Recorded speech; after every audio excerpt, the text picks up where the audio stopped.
This primary school has raised over $170 million from investors like Mark Zuckerberg and Peter Thiel's Founders Fund. It's called Altschool, and it wants to change the way we think about education through technology. I'm Max Ventilla. I'm the founder and CEO of Altschool. I had been at Google and left to start a company called Aardvark that they acquired in early 2010. At the same time, my daughter was 2 years old and we were in the thick of thinking about preschool. My daughter is such a different person than I am, and the world that she's going to grow up in is so different than the world that I grew up in. That future is going to demand of her this ability to kind of constantly make her own path instead of, following a roadmap that's given to her. And her education needs to prepare her for that. Altschool was founded in 2014. The startup relies on technology to personalize lesson plans and regularly evaluate student progress. Although technology is at the heart of Altschool, most of the learning takes place offline. It is really hard to run a bad school, let alone a great school. And so to kind of manage that complexity, to manage that challenge, traditional schools have to simplify.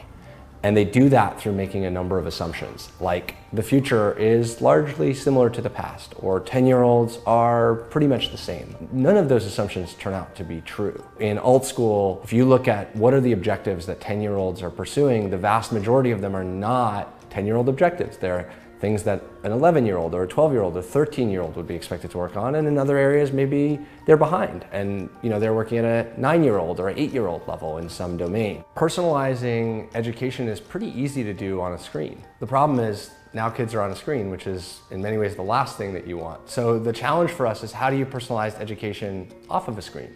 A pillar of Altschool and any school is assessment. And assessment needs to be accurate, it needs to be actionable, it needs to be non-invasive. And that's hard.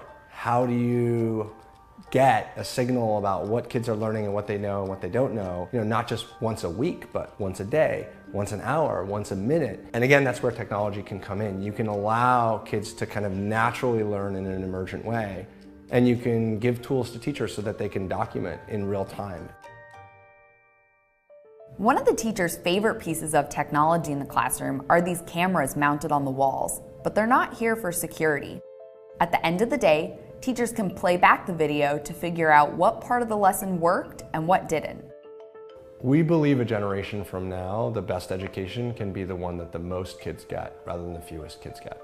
That education will be intensely personal, it will be intensely offline, but it will tie back to a digital representation of what's happening. So you'll be able to use technology to be much more flexible, to be much more coordinated, to be much more rigorous, and allow an experience that, in many ways looks totally untechnical. If you believe that to really be part of a solution for, a very different education in the future versus now, you need to bring technology and great traditional education together.